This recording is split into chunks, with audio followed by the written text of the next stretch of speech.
공부하시겠습니다. 우리 옆에 분들하고 인사하시겠습니다. 반갑습니다. 환영합니다.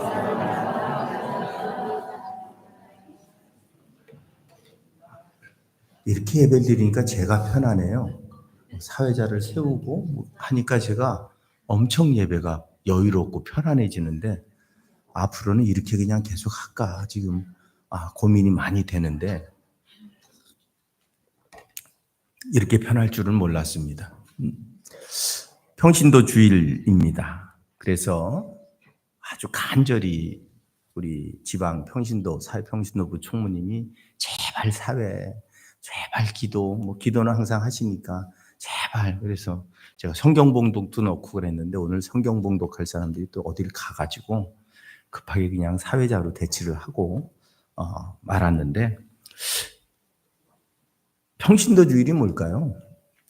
저는 이 평신도 주일이라고 하는 단어를 별로 썩 좋아하진 않습니다. 왜냐하면 교회가 평신도가 없다면 교회가 유지될 수 있을까요? 그러니까 평신도라고 하는 것을 가지고 우리가 뭔가를 구분하려고 하니까 이건 목회자, 평신도, 우리는 한 가지 이름을 갖고 삽니다. 성도라는 이름을 갖고 살고 그리스도인이라는 이름을 가지고 삽니다. 그 안에 목회자, 평신도, 어떤 직분, 역할을 나눠놓은 거죠. 역할을. 그 역할에 따라서 우리가 내게 주신 하나님의 사명을 잘 감당하고 살면 그게 그리스도인인 겁니다. 목사는 유별한 사람이고 또 평신도는 조금 어떻게 얘기하면 계급이 있는 게 아니고, 목회자는 자신의 온 삶을 하나님을 위해 사용하도록 부름받은 사람이고, 성도들은, 평신도들은 내 삶의 현장에서 하나님의 부르심에 맞게 나를 드리며 사는 사람입니다. 그게 뭔 차이가 있을까요? 차이가 없습니다. 우리가 그리스도인으로 살아가는 데는 아무 차이가 없습니다. 단지 역할의 차이는 있을 뿐이라는 사실입니다. 그러기에 오늘 우리가 어떻게 하나님의 영광을 드러낼 것인가에 고민을 할 때 우리가 정말로 성도로서의 삶을 살아갈 수 있다는 겁니다. 그래서 우리 모두는 하나님의 동역자로 부름을 받은 겁니다. 사람의 동역자이긴 하지만 가장 궁극적인 목적은 하나님의 동역자로 부름을 받은 겁니다. 그래서 우리는 하나님과 함께하는 삶, 하나님이 우리에게 주신 사명을 감당하는 삶을 살아가야 됩니다. 동역자란 말, 함께 일하는 사람이다고 이야기합니다. 오늘 본문 9절에도 사도 바울, 아볼로, 베드로, 그 이외에 그리스도인들 다 하나님의 동역자입니다. 바울파, 게바파, 아볼로파, 그리스도파, 하나님 안에서는 아무 의미가 없습니다. 장로교, 감리교, 성결교, 침례교, 하나님 안에 과연 하나님이 그걸 원하실까요? 우리의 어리석음과 욕심들이 결국은 뭔가를 나눠놓고 갈라놓고 그리고 내가 드러나도록 만들기 위한 수단이지, 하나님이 바라보실 때는 얼마나 어리석은 일일까요? 그냥 하나님의 사람으로 매일매일을 살아가시기를 기대하실 것이다 라고 하는 사실입니다. 하지만 하나님은 동역자가 필요하셨습니다. 함께 일하는 자. 여러분, 홀로 걷는 것보다 둘이 걷는 게 낫고요, 둘이 걷는 것보다 셋이 걷는 게 낫습니다. 그런데 둘이 걸을 때는 마음이 맞아서 걸어가는데 셋이 걸어가면 마음이 안 맞는 일이 꼭 벌어집니다. 그래서 군대에서도 꼭 3인 1조 행동을 하는 이유는 셋이선 탄력을 못하기 때문입니다. 한 사람이 꼭 다른 의견을 갖고 있기 때문에 그래요. 하지만 셋이 걷고 넷이 걷고 10명이 걸으면 의견은 분분할 수 있어요. 하지만 한 가지의 목표를 놓고 걸어가면 그 일은 놀라운 역사를 만들어낼 수 있게 되어질 줄로 믿습니다. 그러면 동역자란 어떤 사람일까? 오늘 성경 본문을 통해서 과연 동역자란 어떤 사람들이어야 될까? 첫째로는 동역자란 같은 생각을 갖고 같은 목표를 추구하는 사람들이 동역자입니다. 앞에서 말씀드린 것처럼 동역자랑 함께 일하는 사람들입니다. 함께 일하기 위해서 갖춰야 될 가장 중요한 기본적인 게 뭘까요? 바라보는 게 같아야 돼요. 그래야 같은 길을 걸어갑니다. 우리가 바라보는 건 누굽니까? 하나님입니다. 예수 그리스도를 바라보고 걷습니다. 장로교이든 무슨 감리교이든 아무 상관없이 우리가 때로 연합하고 함께 예배드릴 수 있는 이유는 딱 하나입니다. 모두가 예수 그리스도를 바라보고 그 은혜 안에서 하나님이 우리에게 주신 사명을 감당하기 때문에 같이 걸어갈 수 있는 겁니다. 이 땅에 분명한 사실은 동역이라는 게 뭘까요? 우리가 같은 방향을 보는 겁니다. 생각과 목표가 같아야 됩니다. 그런데 생각과 목표가 같다고 해서 꼭 같은 방법을 쓰느냐? 걷는 사람도 있고 뛰는 사람도 있고 자전거 탄 사람도 있고 차를 타고 가는 사람도 있고 아니면 배를 타고 가는 사람도 있고 목표는 같다 할지라도 가는 방법은 또 여러 가지 차이가 있을 수 있고 성격에 따라서 또 자신이 경험한 상황에 따라서 지식에 따라서 다 다를 수는 있죠. 그런데 여러분 걷다 보면 다 만나게 돼요. 왠줄 아십니까? 목표가 같으니까. 부산 가는데 방법은 여러 가지가 있죠. 그런데 부산 가면 다 만나게 돼 있어요. 그러기에 차이는 있을 수 있다 할지라도 내가 동역을 하기 원한다라고 생각하면 바라보는 게 같아야 된다고 하는 사실입니다. 그래서 우리가 무엇을 하든 우리의 기준은 분명합니다. 우리가 어떤 일을 하든 저 사람은 나하고 왜 다르지? 저렇게 일하는 게 맞을까? 난 이런 방법이 더 좋은 것 같은데? 각자가 다 달라요. 그런데 중요한 질문 하나만 던지면 됩니다. 하나님이 기뻐하시는 일일까? 이 하나님이 기뻐하시는 걸까? 거기서 우리는 모든 문제를 해소할 수 있는 방법을 찾아낼 수 있습니다. 하나님이 기뻐하시는 것이라면 내 방법과 달라도 상관없어요.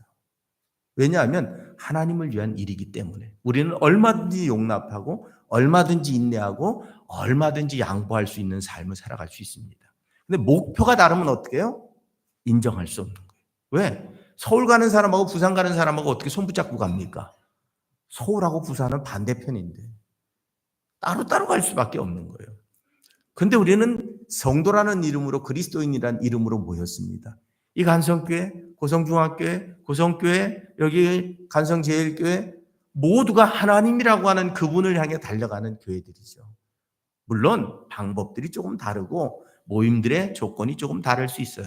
하지만 모두가 하나님의 일을 위해서 그래서 뭐 전도할 때도 약간 양보할 수도 있고 이해할 수도 있고 방법이 다를 수도 있는 거죠.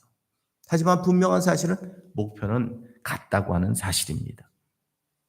과연 우리는 정말 내가 이것을 할 때 하나님이 기뻐하실까? 그 질문에 내가 예, 맞습니다. 라고 대답할 수 있다면 우리는 무엇이든지 함께 할 수 있는 그러한 삶을 살아갈 수 있을 줄로 믿습니다. 그래서 어떤 사람은 이를 위해서 노래로, 어떤 분은 연기로, 어떤 사람은 물질로, 어떤 사람은 자신이 가지고 있는 지식으로, 어떤 사람은 자신의 몸을 들여 봉사함으로, 어떤 분은 자리를 지키며 흔들림 없이 기도함으로 하나님이 우리에게 주신 사명을 감당해 나아가는 것인 줄로 믿습니다. 바울은 이렇게 말합니다. 그런즉 아볼로는 무엇이며 바울은 무엇이냐?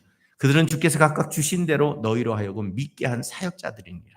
나는 심었고 아볼로는 물을 주었을 때 오직 하나님께서 자라나게 하셨나니. 아볼로는 뭐고 바울은 뭐냐? 다 하나님이 사용하시는 그릇 아니냐? 나는 심는 데 쓰고 아볼로는 물 주는 데 사용하셨을 뿐이지. 결국은 모든 것을 완성하시는 하나님, 그분을 바라보고 걷는다면 우리는 얼마든지 동역자일 수 있다는 겁니다. 우리가 오케스트라를 바라보면 악기가 다 다르죠. 그런데 그 악기가 자기 소리를 냅니다. 자기 소리를 내는데 그냥 마음대로 내는 게 아니죠. 앞에 지휘자의 지휘를 따라서 그 소리를 내면 아름다운 음악이 됩니다. 그 지휘자는 막 손을 흔드나요? 아닙니다. 자신이 가지고 있는 악보를 바라보며 열심히 지휘를 하는 거죠. 악단은 그 자신의 악기를 그 지휘자에 맞춰서 자신의 악보에 표기된 대로 자신의 음을 내는 거예요. 그런데 그 음들이 아름답게 조화를 이루면 음악이 되고 감동을 주고 변화를 만들어내는 역사가 이루어질 수 있다는 겁니다. 오늘 우리가 무엇을 바라보고 있는가 하는 겁니다. 바울이 빌립보 감옥에 갇혔을 때 투기와 시기로 예수를 전하는 사람들이 있었습니다. 바울을 괴롭히기 위해서 예수를 전하는 사람들이 있었습니다. 순수하지 못한 다툼으로 예수를 전하는 사람들이 있었습니다. 이 사람들에 대해 바울의 태도가 뭔 줄 아십니까? 그러면 무엇이냐? 거칠애로 하나? 참으로 하나? 무슨 방도로 하든지 전파되는 것은 그리스도니 이로써 나는 기뻐하고 또한 기뻐하리라. 예수만 증거된다면 나를 무시하려고 하면 어떻고 나를 짓밟으려고 하면 어떠냐. 예수만 전해진다면 그것으로 나는 기쁘다. 왜? 목표가 분명했기 때문입니다. 여러분, 우리의 신앙생활의 목표가 분명할 때 우리는 누구와도 동역하는 거룩한 삶을 살아갈 수 있을 줄로 믿습니다. 두 번째로 하나님의 동역자로 부르심을 받은 우리는 반드시 그리스도 중심의 삶을 살아야 된다는 겁니다. 목표가 같다는 게 뭡니까? 우리 모두가 그리스도를 바라본다는 게 뭡니까? 우리 안에 중심이 그리스도가 된다는 걸 의미합니다. 분명한 것은 오늘 우리를 선한 사역을 위해 부르셨고 그리스도의 백성으로 삼아주셨고 그리스도를 따라 살아가도록 명령하실 때 우리가 그리스도 중심의 삶이 안 되면 그 길을 순종할 수 없다는 겁니다.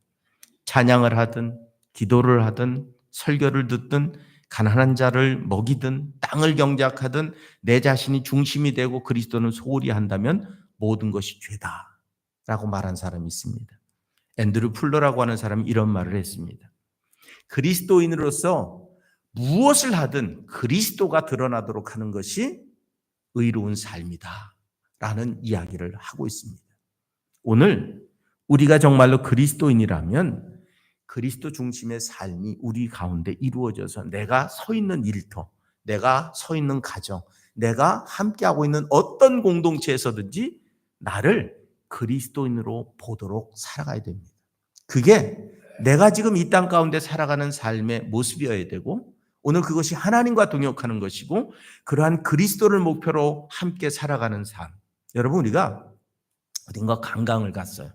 그런데 그 관광을 갔는데 상점이 쭉 있는데 어디로 들어갈까 고민, 같은 물건을 파는 곳이잖아요. 어디로 들어갈까 고민하다가 봤더니 거기에 교회에서 준 딱 액자가 붙어 있는 가게가 있어요. 그럼 어디로 가시겠습니까? 나도 모르게 글로 가요. 비싼지 싼지 계산도 안 해요. 아유, 저 집은 교회 다니나 봐. 그리고 어디는 이렇게 써 있죠. 주일은 쉽니다. 그럼 그 집은 꼭 들어가요. 왜? 딴 데로 안 가. 아, 이 집은 교회 다니나 봐. 이유가 뭘까요? 우리 안에 계신 그리스도의 그 동역함, 그 그리스도의 그 같은 마음, 그리스도를 사랑하는 그 마음이 우리를 그곳으로 이끌어가는 것처럼 여러분 우리 안에 그리스도가 있으면 우리가 함께 하는데 여러 가지 장애를 극복하는 놀라운 역사들을 만들어냅니다. 이 일이 예수님께도 손해가 되고 하나님 나라의 치명적인 손해가 되는가? 이걸 따져보면 여러분 때로는 상했던 기분이 회복되기도 합니다. 마음이 상했어요. 화가 났어요. 기분이 나빠요. 힘들어요. 어려워요. 그런데 과연 이게 정말 하나님 앞에도 손해가 될까? 이 일이 과연 정말 하나님 앞에 정말로 잘못된 일일까를 고민해 보면 에이, 그렇지 않구나. 내 마음이 바뀌어질 수 있는 굉장히 중요한 방법, 그것은 다른 게 아닙니다. 내 생각을 바꾸면 되는데 그 생각을 어떻게 바꾸느냐? 그 일, 그 사람, 그 상황이 아니라 주님께 기쁨이 되는가? 그 속에서 이게 주님께 기쁨이 되고 영광이 된다면 그래, 뭐 이해할 수 있지. 그래, 용납할 수 있지. 그래, 받아들일 수 있지. 내가 그리스도를 보는 목표를 가졌다는 건 내 안에 그리스도가 중심이 되는 삶을 살아가는 것이고 그리스도가 중심이 된다면 용납되는 범위가 내가 생각하는 것보다 훨씬 나의 아량과 마음의 범위가 넓어질 수 있다고 하는 사실입니다. 사단이 간교하게 여러 가지 방법을 동원해서 성도들을 이간질하고 우리의 기쁨을 도적질하고 공격합니다. 그래도 우리가 내 중심에 그리스도가 계시면 우리는 그것을 극복하고 이겨나가는 삶을 살아갈 수 있게 되어질 줄로 믿습니다. 생각을 바꾸면 우리의 삶이 바뀝니다. 그런데 그 생각을 나 중심으로 바꾸면 모든 것이 갈등입니다. 그 생각을 그리스도 중심으로 바꾸면 모든 것이 합력의 선을 이루어가도록 만드는데 나를 중심으로 해서 바꾸면 우리는 그 속에서 갈등을 만들어 낼 수밖에 없다고 하는 겁니다. 자기의 유익을 앞세우고 바라본다면 여러분 모든 것이 갈등의 요소일 수밖에 없습니다. 고린도 교회가 아볼로, 게바, 바울 그리고 그리스도파로 나뉘어진 이유가 뭘까요? 가만히 생각해 보면 내가 드러나지 않기 때문입니다. 아볼로도 바울도 게바도 자신의 이름으로 자신의 팔을 만들려고 요구하진 않았을 겁니다. 심지어 그리스도파는 그래 너네들은 사람 쫓아가지 나는 그리스도만 쫓아가. 너네보다 내가 훨씬 훌륭해. 내가 드러나고 내가 정의롭고 내가 나타나야 된다고 하는 그 생각이 우리 파가 우리 스승의 이름을 높이고 우리가 따르는 사람의 이름을 높여야지 갈등이 되고 문제가 될 수밖에 없다고 하는 사실입니다. 저는 때로 가끔가다 하나님이 저한테 물어보실 때가 있어요. 넌 왜 그렇게 화가 났니? 왜 그렇게 마음에 분이 났냐? 아니 하나님 상황이 이렇잖아요. 아니 저 사람이 그렇잖아요. 아니 지금 이게 화가 안 날 일입니까? 그리고 따지면 그때 제 마음에 들려지는 하나님의 음성은 이런 겁니다. 네가 안 드러나서 그렇지. 네가 나타나야 되는데 네가 안 나타나니까 그 기분이 나쁘지. 너만 인정받고 너만 칭찬받아야 되는데 네가 칭찬 못 받으니까 기분 나쁜 거야. 너 자꾸 사람 탓하지 마라. 상황 탓하지 마라. 네가 문제야, 네가. 그때 찔리긴 해요. 찔리긴 해도 사람은 찔린다고 쉽게 용납은 안 돼요. 그래도 그게 아니라 내가 마음이 얼마나 넓은 사람인데 하나님 내가 뭐 그 정도 갖고 그러겠어요. 근데 한편은 찔려. 왜? 내가 화나고 내가 분이 나 있고 내가 지금 뭔가 감당할 수 없는 기분이 있는 이유는 내가 안 드러나서일 때가 많기 때문입니다. 내가 남들 앞에서 자랑스럽고 높아지고 인정받고 싶은데 그렇지 못할 때 우리도 모르게 저 사람 때문이야. 왜 상황을 이렇게 만들어서 이래. 이것 때문이야. 라는 남 탓을 하다 보니 더 분이 나고 화가 나는 거예요. 하지만 여러분 오늘 그게 그리스도께 영광이 된다면 내가 조금 안 드러나면 어떻습니까? 내가 좀 숨겨지면 어떻습니까?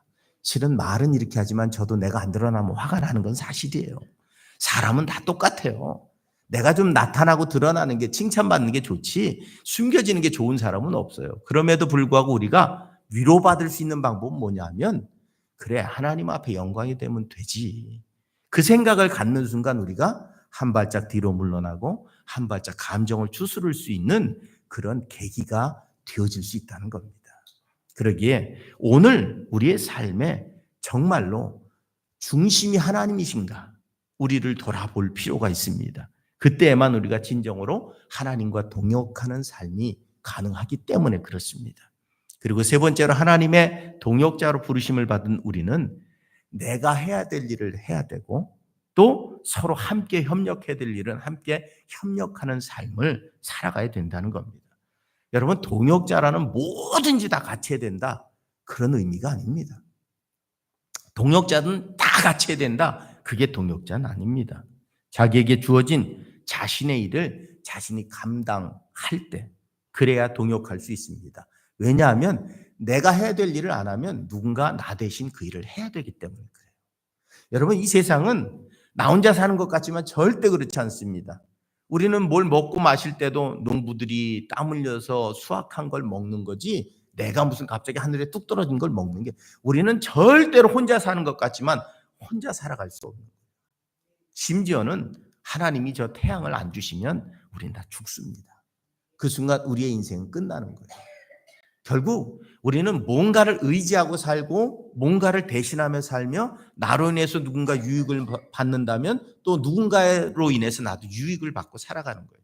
그러기에 여러분 내가 서 있는 자리가 굉장히 중요하고 내가 서 있는 자리에서 내가 어떻게 살 것인가가 굉장히 중요한 거예요. 그건 내 역할을 감당하는 겁니다. 아버지의 역할을 지난 시간에 가정의 이야기하면서 각자의 역할을 잘 감당할 때 행복한 가정이 된다고 말씀을 드렸잖아요. 아버지가 아버지의 역할을 안 하면 불행한 가정이 되는 거예요. 어머니가 어머니의 역할을 안 하면 불행한 가정이 되는 거예요. 자녀가 자녀로서 제 역할을 안 하면 불행한 가정이 되는 거예요. 부모가 부모로서 역할을 감당하지 않으면 불행한 가정이 되는 거예요. 교회도 마찬가지입니다. 성경은 몸으로 비유를 합니다. 몸이란 뭡니까? 다 연결되어 있죠. 여러분 머리카락 하나를 뽑아도 알아요. 따끔하면서 내 머리카락이 뽑혔다는 걸 알아요. 아무런 느낌이 없는 것 같은데도 알아요. 왜냐하면 내 몸이기 때문입니다. 그러기에 내가 내 자리에서 내 역할을 감당한다는 것은 이 교회가 살아있게 만드는 분명한 동역의 역사입니다. 큰 일을 해야 됩니까? 아닙니다. 내게 주신 역할은 다 달라요. 분명히 바울은 바울의 할 일을 했고 아볼로는 아볼로의 할 일을 한 거예요. 자신들의 역할을 최선을 다해 감당한 거예요. 어린아이가 감당할 역할이 있고 어린이가 감당할 수 있는 역할이 있습니다. 처음 교회 나온 분이 할 수 있는 일이 있고 교회 오래 다니신 분이 할 수 있는 일이 있어요. 분명한 것은 차이가 있어요. 역량에 따라서, 건강에 따라서, 상황에 따라서 다 차이가 있어요. 그러니까 내게 맡겨주신 일을 내가 나의 자리에서 지금 최선을 다하고 있느냐를 질문해야 되는 거지. 누구만큼 하냐? 누구만큼 하냐? 누구만큼 했냐?를 가지고 따지면 상처받는 거예요. 내가 지금 진실하게 하나님 앞에 내가 나에게 주신 역할을 지금 최선을 다해 감당하고 있다면 하나님은 칭찬해 주실 줄로 믿습니다. 네덜란드 한 가정이 미국으로 아메리칸 드림을 꿈꾸며 이민을 가기로 했습니다. 그때 할아버지가 미국으로 가는 6살 된 손자를 불러가지고 한마디 한 거예요.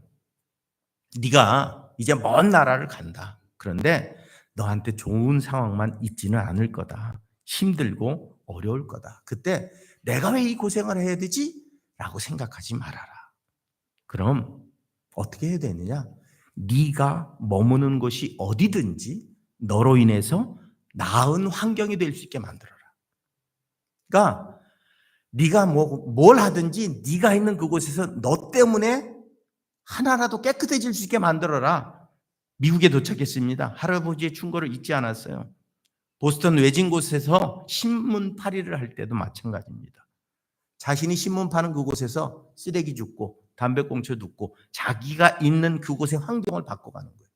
자신에게 신문 한 장이라도 산 사람이 심부름을 시키면 어디든지 가서 그 심부름을 도와줄 수 있는 그런 마음의 자세를 가지고 나를 만나는 사람이 나 때문에 뭔가 바뀌어지고 더 나아지고 편해질 수 있게 만드는 일에 최선을 다했습니다. 결국 그는 훌륭한 미국의 유명한 잡지의 편집장이 되고 사람들이 알아주는 삶을 살아가게 되는데 그게 바로 빛으로 사는 거고 소금으로 사는 겁니다. 오늘 우리는 내 삶의 환경부터 어떻게 아름답게 만들 것인가? 가정으로부터 어떻게 아름다운 가정을 만들 것인가? 그리고 내 이웃들에게 내 직장에서 내가 살아가고 있는 삶의 현장에서 나로 인해서 어떤 유익이 끼쳐지고 있는가? 하다못해 쓰레기 하나라도 줍는 것. 남들은 그러죠. 아유 쓰레기 줍고 있어? 그게 뭐가 어때서요? 더러운 것을 치우는 게 뭐가 어때서요? 그게 높은 자리에 있는 사람은 하면 안 되고 낮은 자리에 있는 사람만 해야 되는 건가요?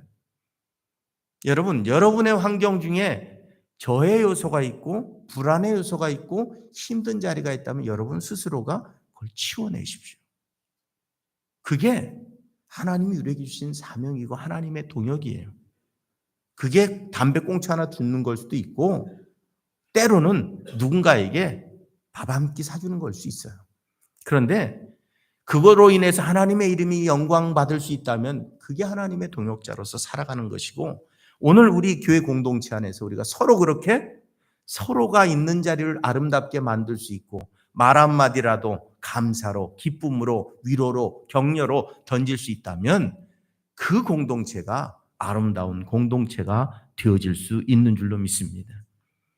주인이 포도원의 일꾼을 4번 부릅니다. 성경에 보면 오전 9시, 12시, 오후 3시, 오후 5시 일꾼을 불렀습니다. 그런데 끝나고 났더니 품삯이 동일한 거예요. 당연히 불평할 일이죠. 여러분 오전 9시에 와서 일한 사람이 오후 5시에 와서 일한 사람보다 몇 시간을 더 일한 거예요. 품값이 다르죠. 요즘 시급으로 따지면 엄청난 차이가 나는 거죠. 그런데 주인이 책망합니다. 내 것 갖고 내가 마음대로 하는데 네가 뭔데? 너하고 약속한 거 준 거잖아. 너하고 약속한 걸 내가 안 줬으면 뭐라고 그래도 되는데 너한테 한 데나리온 하루 일당을 주겠다고 약속을 했으면 한 데나리온 그게 하루 일당이에요. 요즘으로 말하면 10만 원, 15만 원 정도 되는 돈이에요. 너하고 약속한 대로 줬잖아. 5시에 온 사람에게도 내가 한 데나리온을 주기로 했어.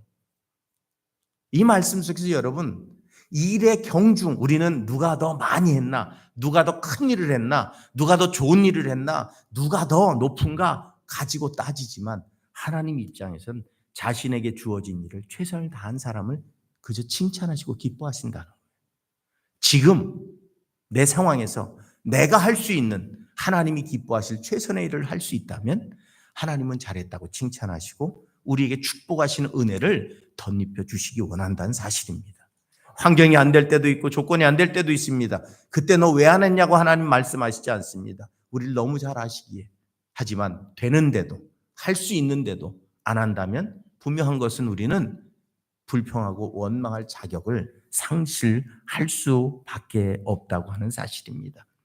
오늘 평신도주의를 맞이했습니다. 평신도의 중요성을 아마 강조하기 위해서 정해놓은 절기입니다. 하지만 분명한 사실은 우리는 교회의 몸입니다. 우리 몸 중에 중요하지 않은 부분이 어디 있을까요? 생명과 직결된 부분만 중요한 게 아닙니다. 우리 몸은 각자가 가진 기능이 있습니다. 그 기능을 상실할 때 우린 장애라고 말합니다. 그 하나하나의 기능이 제대로 발휘될 때 우린 건강한 육신을 가지고 살아가는 겁니다. 그러기에 한 사람 한 사람이 소중한 것이고 하나님은 한 사람 한 사람의 소중함을 몸이라고 표현했습니다. 여러분의 몸 중에 소중하지 않은 것이 있습니까? 소중하지 않은 것은 없습니다. 하나님은 모두가 소중하다고 말씀하시는 겁니다. 그러기에 오늘 내가 몸으로서 나의 역할, 크든 작든 진심으로 최선을 다해 감당할 때 하나님 기뻐하실 것이고 하늘의 상급을 채워주시는 은혜를 누리게 만들어 주실 줄로 믿습니다. 우리의 삶 속에 그 하나님을 향한 열정이 더 되살아나서 주님과 동행하는 거룩한 동역자가 다 되실 수 있기를 주님의 이름으로 부탁을 드립니다. 기도하겠습니다. 사랑의 하나님 감사합니다. 오늘도 우리를 불러주셔서 주님 앞에 서게 하시니 감사를 드리고 주님의 동역자로 우리가 바로 서서 하나님의 영광을 나타내는 거룩한 삶을 살아갈 수 있도록 하나님 인도하시며 주장하여 주시옵소서. 오늘도 주님의 동역자로 부르신 것에 감사하고 내게 주신 건강과 삶의 모든 자리에서 하나님의 이름을 드러낼 수 있게 하신 것도 감사합니다. 아니 나를 예수 그리스도의 백성으로 불러주신 것 감사하고 구원의 백성 되게 하신 것 감사합니다. 그 감사로 날마다 주님 앞에 영광 돌리는 우리의 삶이 될 수 있도록 역사하시고 주장하여 주시옵소서. 오늘도 주님 동행하심을 믿고 감사하며 우리 주 예수 그리스도의 이름 받들어서 간절히 기도드렸사옵나이다. 아멘.